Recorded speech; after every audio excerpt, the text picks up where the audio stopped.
Hello everyone, welcome back to my channel. আজকে দেখো তোমাদের সামনে একটা অন্যরকম ভিডিও নিয়ে চলে এসেছি। আমি আজকে একটা রেসিপি ভিডিও তোমাদের সাথে শেয়ার করব। এটা আমার ব্লগ চ্যানেল, এটা আমার কোনো রেসিপি চ্যানেল নয় বা আমার রান্নার চ্যানেলও নয়। আমার যে রান্নাটা ভালো লাগে বা যেটা মনে হয় তোমাদের সাথে শেয়ার করলে রেসিপিটা ভালো হবে, সেরকম কিছু রেসিপিগুলো আমি তোমাদের সাথে শেয়ার করে নিই। চলো তাহলে দেখা যাক এই রেসিপিটা কী করে বানানো হয়েছে। চলো তাহলে স্টার্ট করি। প্রথমেই চলো দেখে নাও যে পরোটাটা তৈরি করার জন্য লাগছে আর সেদ্ধ করা আলু, পেঁয়াজ আর কারি পাতা। আলুগুলো সেদ্ধ করে তোকে ছাড়িয়ে নিয়েছি, পেঁয়াজগুলো কুচি কুচি করে কেটে নিয়েছি, আর কারি পাতাগুলো ভালো করে ধুয়ে পরিষ্কার করেও কুচি কুচি করে কেটে নেওয়া হয়েছে। পরোটা বানানোর জন্য দেখো 4 ভাগের মধ্যে 3 ভাগ নেওয়া হয়েছে ময়দা আর 1 ভাগ আটা নেওয়া হয়েছে স্বাদ মতো নুন আর একটু সাদা তেল দিয়ে ভালো করে আটা আর ময়দার সাথে ভালো করে মেখে নিতে হবে।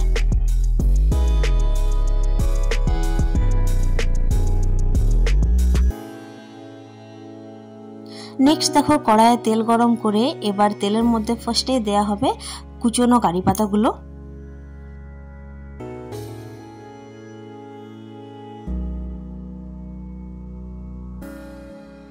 নেক্সট দেখো আমি একটা মিক্সিং বলে আলুগুলো ভালো করে ম্যাশ করে নিচ্ছি এবং সাথে দিয়ে দিচ্ছি নুন আর ভেজে রাখা কারি পাতাগুলো সেই আলুর সাথে মিশিয়ে নিচ্ছি।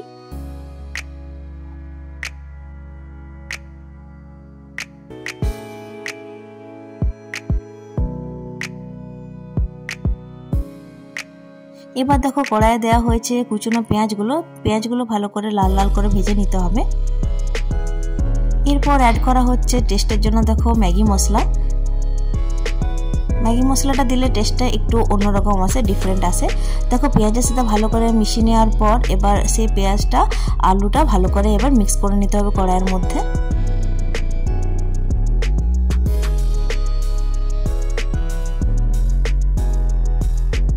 ময়দাটা মেখে কিছুক্ষণ রেস্টে রাখার পর এবার দেখো ডো থেকে লেচি কাটা হয়ে গেছে, আলুর পুরটাও দেখো খুব সুন্দর করে রেডি হয়ে গেছে। নেক্সট হচ্ছে লেচিগুলোর মধ্যে গর্ত করে করে এবার দেখো পুরটাকে ভরে নিতে হবে। আমি সেরকম চামচে করে ভরে নিচ্ছি, আর ভরে নেওয়ার পর বেশ ভালো করে মুখটা আটকাতে হবে যাতে বেরিয়ে না যায়। এবার তোমরা সেটা তেল দিয়েও বেলতে পারো বা আটা দিয়েও বেলতে পারো, আমি একটু আটা দিয়ে বেলার চেষ্টা করেছি। এখন যেভাবে তোমাদেরকে দেখালাম এটা নর্মালি গোল করে পুরটা ভরে গোল করে রুটির মতো বেলা হচ্ছে। নেক্সট তোমাকে আরেক রকম দেখানো হচ্ছে যেটা বাপ্পা করেছে, দেখো চলো দেখে নিই। আমরা বাজারে অনেক সময় দেখবে লাচ্ছা পরোটা দেখে থাকি, আবার সেগুলো টেস্টও করে থাকি। ঠিক ওরকম ভাবে বাপ্পা এটা করার চেষ্টা করছে, তোমরা একবার দেখে নিতে পারো।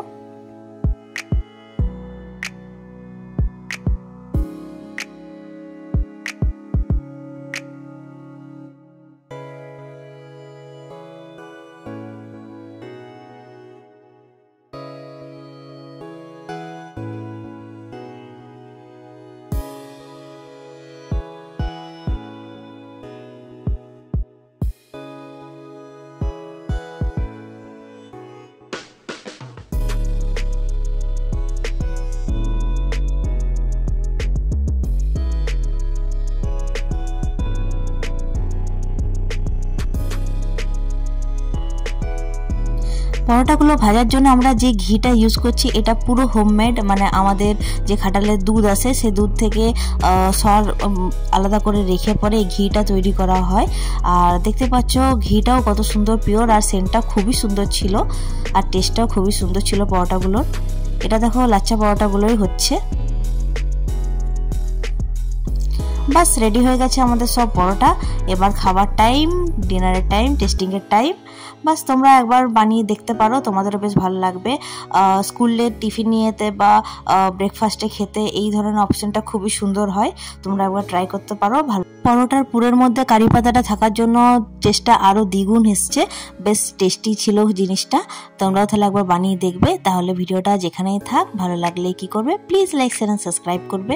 দেখা হবে আবার একটা নতুন ভিডিওতে। বাই।